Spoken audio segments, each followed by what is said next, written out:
Bienvenue dans les échos de l'existence, le podcast qui éclaire nos questionnements intérieurs. Ici nos doutes, nos questionnements et nos réflexions sur la vie étaient des portes vers une plus grande compréhension de nous-mêmes et du monde. Les échos de l'existence est un espace d'exploration où nous plongeons au cœur des grandes questions qui nous habitent. Qui suis-je vraiment ? Quel est le sens de ce que je vis ? Comment transcender mes peurs et mes conditionnements ?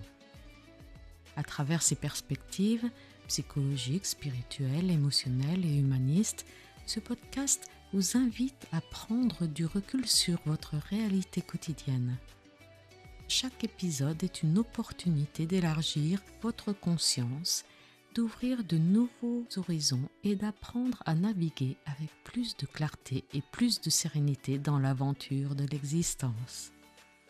Alors laissez résonner ces échos en vous et avançons ensemble sur le chemin de la conscience. Bonjour à toutes, bonjour à tous. Je suis sincèrement heureuse de vous retrouver aujourd'hui dans ce nouvel épisode de mon podcast des échos de l'existence. J'ai choisi aujourd'hui d'intituler cet épisode « Garder l'équilibre, viser l'harmonie » parce que l'équilibre, contrairement à ce que l'on pourrait croire, n'est jamais quelque chose de figé. C'est quelque chose de vivant, qui bouge, qui se réajuste sans cesse. L'harmonie, elle, au contraire, serait plutôt le cap, la direction vers laquelle nous essayons d'avancer, même si nous savons que nous ne l'atteindrons probablement jamais de manière définitive.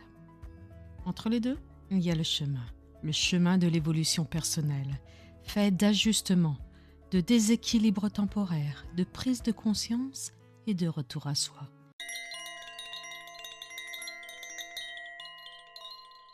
Pour comprendre ce que signifie garder l'équilibre, il est essentiel de se rappeler que nous ne sommes pas faits d'un seul bloc. Nous sommes composés de plusieurs sphères qui interagissent. On parle généralement de 4 grandes sphères. La sphère physique, la sphère psychologique, la sphère spirituelle et enfin la sphère énergétique. Aucune n'est plus importante que l'autre. Elles se répondent, elles s'influencent, elles se soutiennent ou parfois se déséquilibrent ensemble. Elles sont en constante interaction.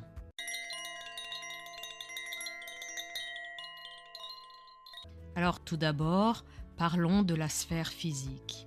Sans doute est-elle la plus visible, celle à laquelle notre société accorde plus d'attention.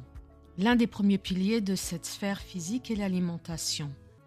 Se nourrir n'est pas seulement se remplir l'estomac. Ce que nous mangerons a un impact direct sur notre énergie, sur notre humeur, sur notre clarté mentale et notre santé émotionnelle. Une alimentation équilibrée vise donc un équilibre global de la personne, bien au-delà du simple aspect physique. Mais il est fondamental de rappeler une autre chose. Il n'existe pas qu'une seule façon de bien s'alimenter de façon correcte. Notre alimentation dépend de nombreux facteurs, de notre âge, notre métabolisme, notre état de santé, notre activité physique, nos choix éthiques, notre budget et même le lieu où nous vivons. Il est facile de comprendre qu'une personne de 75 ans ne se nourrira pas de la même façon qu'un jeune adulte qui pratique une activité physique. Une personne diabétique, allergique ou souffrant de troubles digestifs devra adapter son alimentation, qui sera très spécifique à son profil. Et bien sûr, une personne disposant de 3 000 € de budget n'aura pas les mêmes possibilités qu'une personne vivant au SMIC. Il y a également des choix éthiques qui influencent notre alimentation. Certains privilégient des circuits courts, les producteurs locaux, les liens directs avec la terre. D'autres refusent toute alimentation issue du vivant, de l'animal. Pour certains, manger de la viande est un acte citoyen, un acte de soutien aux agriculteurs. Pour d'autres, c'est inconcevable. Et pour finir sur le sujet de l'alimentation, nous ne consommons pas les mêmes choses en fonction du lieu où nous habitons. Suivant la région de France ou du monde dans laquelle nous habitons, la nature ne va pas nous fournir les mêmes aliments pour nous nourrir. Aucun de ces choix n'est supérieur à un autre. L'équilibre ici réside dans la cohérence entre ce que nous mangeons, ce que nous pensons et ce que nous ressentons, et également ce que nous pouvons faire.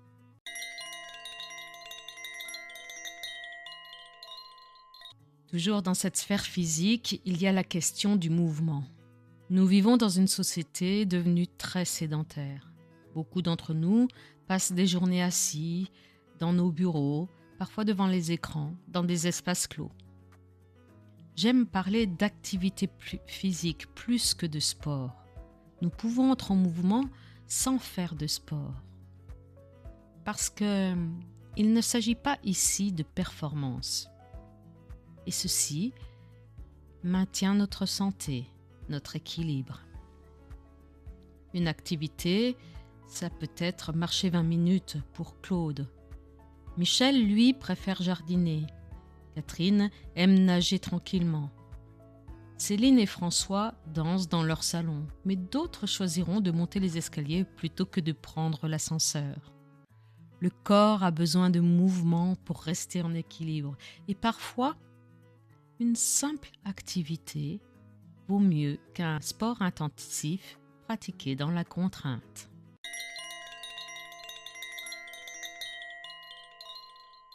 Passons maintenant à la sphère psychologique. L'équilibre psychologique se situe entre nos fragilités et notre capacité à avancer dans la vie avec le moins de souffrance possible et tout en respectant notre environnement. Il ne s'agit pas d'effacer nos blessures, ni de devenir parfait. Il s'agit plutôt de repérer nos blocages, nos schémas répétitifs, nos douleurs émotionnelles et de se demander « Est-ce que cela est juste pour moi de continuer à vivre ainsi ? Ai-je un pouvoir, même minime, sur ce mal-être ? Et comment puis-je faire pour y parvenir ?» Prenons l'exemple de Thomas, qui vit du stress au quotidien. Son métier lui demande une présence, une attention de tous les instants.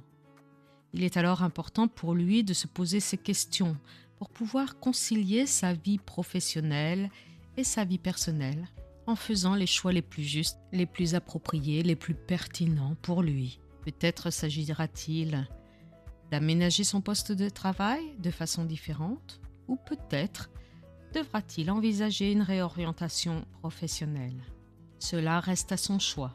Parfois, l'équilibre passe simplement par le fait d'oser parler, d'oser demander de l'aide et de poser des limites. Parfois, des moyens d'expression tels qu'une activité musicale ou artistique sont des exutoires essentiels pour notre équilibre psychologique. Et parfois, c'est par une activité, une pratique corporelle. Certains utilisent des pratiques spirituelles et d'autres choisissent de faire une thérapie pour parvenir à cet équilibre. En fait, chaque pas compte. Chaque démarche engagée est déjà un acte de rééquilibrage propre à chacun d'entre nous.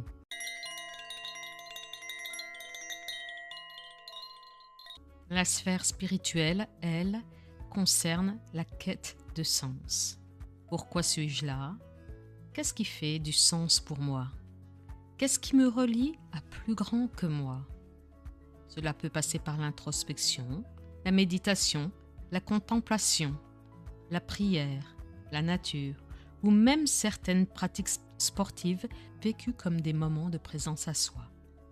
Dans nos sociétés modernes, les religions ont souvent été assimilées à des superstitions, vécues comme la porte ouverte à des abus de pouvoir. Petit à petit, elles ont été mises de côté et remplacées par la science. La science est précieuse, mais elle ne répond pas à toutes les questions existentielles. Ce glissement a parfois laissé un vide de sens, comme si tout devait avoir une explication rationnelle, mesurable. Or, Certaines dimensions de l'existence se vivent plus qu'elles ne s'expliquent. C'est le cas de la méditation, de la contemplation ou de l'introspection qui donnent accès à des aspects invisibles du monde.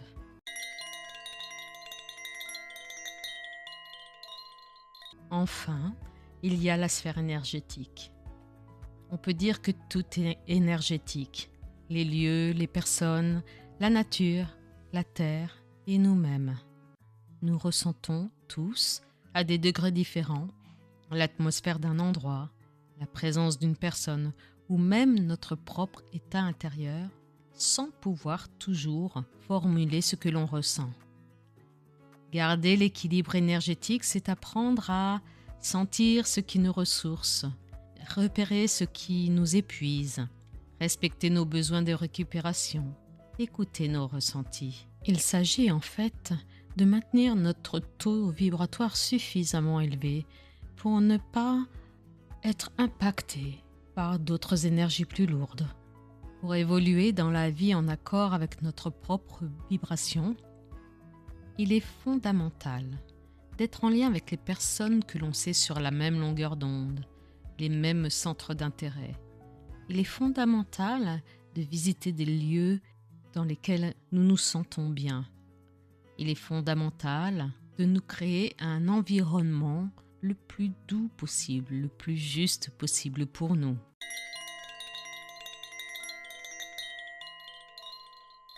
Pour résumer, on pourrait dire que l'équilibre, c'est chercher à avoir un esprit sain dans un corps sain, en tenant compte de notre psyché, de notre spiritualité, de notre énergie et de notre environnement. Mais il est essentiel de se rappeler une chose, le rythme d'évolution ainsi que la sphère de l'être que l'on choisit en priorité pour évoluer appartient à chacun de nous. Il n'y a pas de bon ordre, il y a seulement ce qui est juste pour soi à un moment donné.